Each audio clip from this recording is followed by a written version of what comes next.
सकाळचा स्वयंपाक चालू आहे. तर इथे कांदे परतायला ठेवले. हे आहेत सुकलेले मिरच्या जे मी कापून ठेवलेल्या आहेत. इकडे वरणाचा कुकर लावलेला आहे. तर काय काय असते. आणि ही भाजी घेतलेली आहे. ही आहे खेडा भाजी. खूप छान लागते. कुठे कुठे साफ केली तरी सुद्धा फुलं आहेत. असले तरी काही फरक नाही पडत, पण काढून फेकते. तर ही स्वच्छ धुवून घेतलेली आहे मस्त. आणि भाजीमध्ये बारीक बारीक करून बारीक बारीक कापून टाकायची भाजीमध्ये.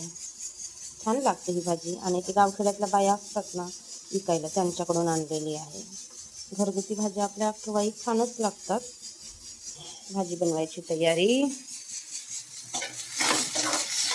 कांदे छान परतले की टाकणारी तुम्ही लाल मिरच्या. आणि रुद्रांश काय करतो सकाळी सकाळी तुम्हाला दाखवते. रुद्रांश इतके खातो आहे केक. काल होता माझा बड्डे. माझ्या बड्डेचा केक आहे. आधी रुद्रांश केक नाही खायचा, आता केक खातो. म्हणून आम्ही ॲनिव्हर्सरी असेल, बड्डे असेल कोणाचं पण तर आणतो. कोणाचं पण म्हणजे याचा तर बड्डे आम्ही चांगलाच करतो. माझ्या आणि मिस्टरांचा बड्डे असेल तर आम्ही घरातल्या घरात केक कापून केक खातो. म्हणजे रुद्रांशच खातो केक. अर्ध्याहून जास्त केक. आणि हा केक आणला होता मम्मी के बर्थडे का। मैंने तो कम खाया, तूने ज्यादा खाया। पसंद है तुझे? पहले तो बिल्कुल पसंद नहीं था केक खाना, अभी पसंद है? नहीं तू खा।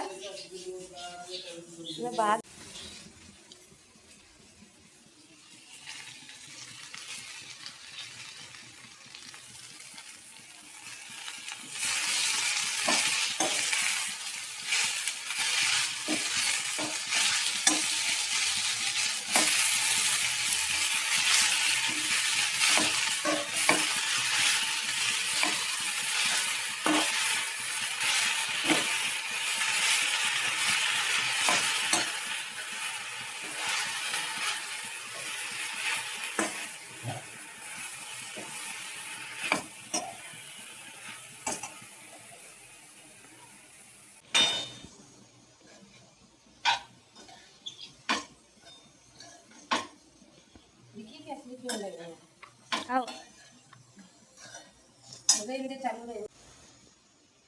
मैं और एक बार निकाल रहा चिपिन नहीं बांध को जा रहे हैं।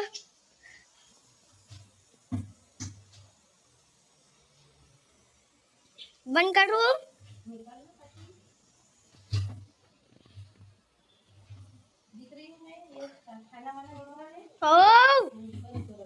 आता तयार आहे आपली पालेभाजी. भरपूर पाणी सुटतो, सगळं पाणी आटू द्यायचं आणि मग तयार होते. आता जास्त सुट्टी पण अशी मोकळी नाही करायची, जरा ओलसर ठेवायची म्हणजे भाज्या चांगल्या लागतात.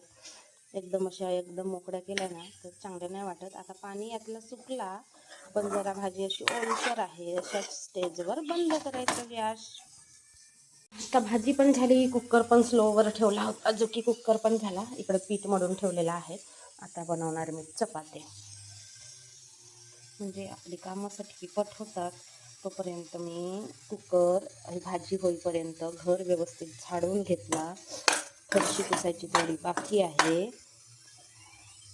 फरशी पुसलं की नंतर जायचं आंघोळीला. आता उष्णताची एवढी आहे की आंघोळ करून कामं करणं शक्यच होत नाही. जशी परिस्थिती तसं आपल्याला बदलावं लागतं नाही का. आणि ह्या सगळ्या बिया भाजल्या. थोडीशी अजून तीळ टाकली माझ्याकडे, जी आपली गावरान तीळ होती ती थोडीशी टाकली. तर हे अर्धा किलोच्या जवळपास झाले बिया. खायला टेस्टी वाटतात. एक चम्मच खायच्या जागी 4 चम्मच सहजच जातात. मी एक डब्बा पण मागितला होता असं मिक्स बियांचा, तो डब्बा त्याच्यातलं टाकले मी. आणि त्याच्यातले वरवरचे पंपकिनचे बिया, सनफ्लावरच्या बिया रुद्रांशने खाल्ल्या होत्या. त्या सूर्यफुलाच्या आणि भोपळ्याच्या बिया खाल्ल्या होत्या बऱ्याच अशा, त्याच्यामुळे कमी दिसतात. बाकी तीळ, जवस, बेजिलचे बिया, चिया सीड वगैरे आहेत मापामध्ये. आणि बाकी मग 2 पॅकेट सूर्यफुलाच्या बिया आणि भोपळ्याच्या बियाच्या ठेवल्या आहे. ते नंतर करता येईल. सगळ्या वस्तू भेटतात, फक्त ते सूर्यफूल, भोपळ्याच्या बिया, तुळशीच्या बिया आणि चिया सीड नाही मिळत. पण चिया सीडच्या माझ्याकडे आहे एक डब्बा.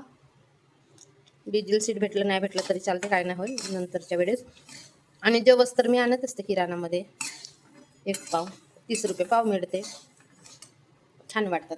आणि हा आहे माझा डब्बा, याच्यामध्ये मी भरून ठेवते. 20 जूनला होता माझा वाढदिवस आणि माझ्यासाठी खास दिवस, स्पेशल दिवस. प्रत्येकाचा वाढदिवस हा त्यांच्यासाठी खास असतो नाही का. एक एक दिवसांनी एक एक वर्षांनी आपलं वय घटत जातो आणि आपण मोठे होत जातो. तर आमचा साधा सोपा घरच्या घरी आम्ही तिघं होतो आणि बाजूची 2 मुलं, असं आम्ही घरच्या घरी बड्डे सेलिब्रेट केलो. ते पण रुद्रांशच्या म्हणण्यानुसारच असतं, कारण त्याला केक खायचं असतं आणि असंही त्याला आवडते. आता आधी खात नव्हता पण आता खातो, म्हणून मग आम्ही अधामधात आणत असतो त्याला खाऊ वाटलं तेव्हा. आणि संध्याकाळी मग गेलो होतो आम्ही जेवायला. आमचा नेहमीचा खास स्पेशल असा ढाबा आहे एक, तिथेच जातो आम्ही. ॲनिव्हर्सरी असेल यांचं, माझं बड्डे असेल किंवा अधामधामध्ये कधीतरी जातो तर जातो आम्ही तिथेच. तर असा होता ब्लॉग आजचा.